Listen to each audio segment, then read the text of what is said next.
जय जय श्री राम। व्यासपीठ पर बैठे हुए आचार्यगण, स्वामी श्री और नगरवासी जो एकात्मक भाव से यहाँ जुड़े हुए सभी का प्रणिपात करता हूँ और माँ नर्मदा जी के अंचल में कि जहाँ संस्कृति का बीज बोया गया, भगवत पाद शंकराचार्य आद्य गुरु, जहाँ सनातनीय और वैदिकीय संस्कृति का बीज लगा कि जो बीज यहाँ से लगने के बाद अखंड भारत में जो सनातन धर्म की परंपरा चारों दिशा में विप्र के द्वारा जहाँ यज्ञात्मक कर्म से और संतों की विचारधाराओं से आद्य गुरु शंकराचार्य ने पूरे अखंड भारत में जो सनातन धर्म की महाज्योति और जीवात्मा में एकता का भाव रखने के लिए जीव ब्रह्म कि जो जीव में एकात्मक ब्रह्म है कि जो सब में है, ये ज्योति सब में जलाई। ऐसे सनातन धर्म के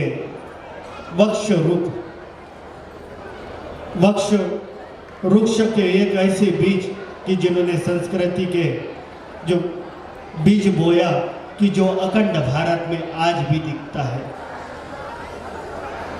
वेदों की ध्वनि और संतों के मंत्र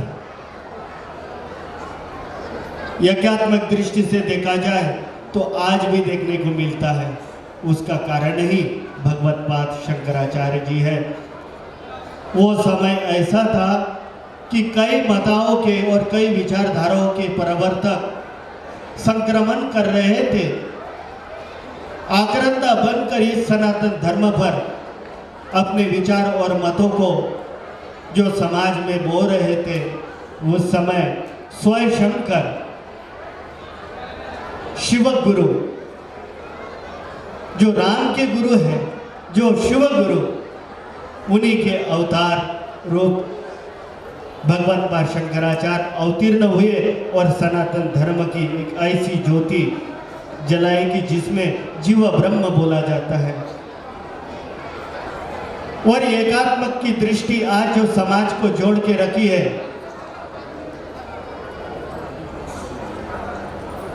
एकात्मक दृष्टि से देखा जाए तो समाज में जो आज विचारधाराओं को जोड़ के रखा है, ऐसे ही महान अवतारी पुरुषों की ही देन है कि नहीं तो इस अखंड भारत में कई प्रकार के आक्रांता और कई प्रकार के विचार संक्रमण कर रहे थे। आदि गुरु शंकराचार्य नहीं होते तो ये संक्रमण नहीं रुकता। आज जो हम वेदों की ध्वनि और उपनिषदों के बोल और आचार्यों के संग में आप बैठे हुए और संतों के साथ आज जो सत्संग करते हैं, ये अगर उस समय में भगवत पाद शंकराचार्य जी ने सनातन धर्म का बीज और ये वट वृक्ष नहीं लगाया होता तो आज ये देखने को नहीं मिलता। शंकराचार्य जी ने उस बीज को जलाया और सनातन धर्म की परिभाषा हमें समझाई। अर्थ है, धर्म है, कर्म है, मोक्ष है, यही तो सनातन हिंदू धर्म है। धर्म है, धर्म है, धर्म है। अर्थ है, धर्म है, कर्म है, मोक्ष है, यही तो सनातन हिंदू धर्म है। धर्म है, धर्म है। अर्थता का बोध ही साध्यता का लक्ष्य है। अर्थता का बोध ही साध्यता का लक्ष्य है। कर्मता का बोध ही जीवन सिद्धता का बोध है। जीवन सिद्धता का बोध है। अर्थ है, धर्म है, कर्म है, मोक्ष है, वही तो सनातन हिंदू धर्म है। धर्म है, धर्म है, धर्म है।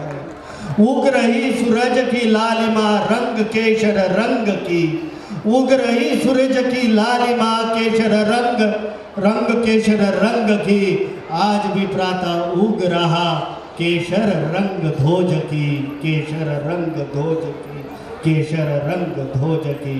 अर्थ है, धर्म है, कर्म है, मोक्ष है, वही तो सनातन हिंदू धर्म है, धर्म है, धर्म है, धर्म है। और एकात्मक भाव से अगर समझाया जाए, जब तक ओम में बिंदु रहेगा तब तक सनातन हिंदू धर्म रहेगा, सनातन हिंदू धर्म रहेगा। जब तक ओम में बिंदु रहेगा, और उस बिंदु को ऐसे महापुरुषों ने अवतारित होकर शिव गुरु स्वयं शिव भगवान शंकराचार्य जिनके जीवन का आखिरी शास्त्रार्थ की जो स्वयं शिव ही शिव के साथ में करते हैं, और समस्त जीवों में एक प्राण ज्योति भरने वाले कि जीव ब्रह्म। स्वामी जी ने थोड़ी देर पहले अपने प्रवचन में बताया, सभी समाज, समस्त जाति, धर्म सभी को अपनाया। इतना ही नहीं कि एक चांडाल का तो अपनाया, तोते को भी गुरु बनाया। ऐसे भगवत पाद शंकराचार्य जी ने सनातन धर्म की एक ऐसी महाज्योति अखंड भारत में जलाई, जिसका आज एकात्मक भाव से इस अमरकंटक नगरी में मां नर्मदा जी के आंचल में ये जो समाज और भक्त यहाँ खड़े हैं, इसी को कहा जाता है एकात्मक, इसी को कहा जाता है एकात्मक, इसी को कहा जाता है एकात्मक। यही है एकात्मक का मतलब ही है कि एक विचार और एक मत जब आता है, वह विचारधाराओं का समीकरण होता है, और जहाँ विचारों का समीकरण होता है और एक समूह ही एकात्मक भाव से होता है, वही धर्म का दंड होता है, वही धर्म का दंड होता है। और आज माँ नर्मदा जी के अंचल में और हमारे मध्य प्रदेश में बड़ा सौभाग्य है कि जिसने पूरे भारतवर्ष में अखंड सनातन धर्म की महाज्योति पूरे भारतवर्ष में लगाए, ऐसे महागुरु हमारे माँ नर्मदा जी के अंचल में आकर गोविंदाबाद महागुरु के शिष्य बने।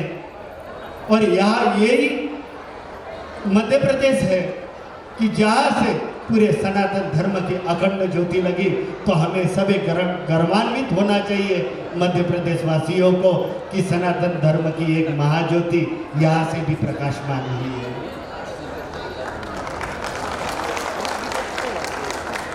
राज्य को श्रीमंत कैसे किससे कहा जाता है? राज्य की समृद्धि अगर कहा जाए तो राज्य की समृद्धि किससे है? जिस राज्य में महापुरुषों के विचार, संतों के वाङ्मय, जिस राज्य में महापुरुषों के विचार, संत के वाङ्मय, तीर्थ छत्र, ऐतिहासिक शहर, वन वाणिज्य वाणी, वन वाणिज्य, रूढ़ी, परंपरा, संस्कृति, कला, कृति, उद्योग परिपूर्ण हो, वो राज्य समृद्ध होता है।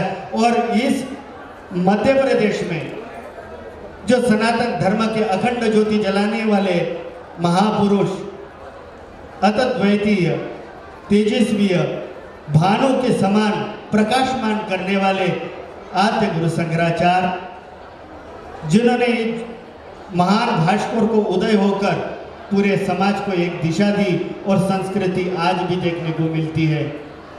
वेदशालाओं में जाओ, जहाँ महामंत्रों की महामंत्रणा होती है, आज भी वो संस्कृति जीवित है कि जो हमारे विप्रगणों ने और आचार्यों ने जगा कर रखी है। समय भी बड़ा कम है, तो अपने शब्दों को यही विराम देता हूँ। जय श्री राम, जय जय श्री राम, जय जय श्री राम। धन्यवाद।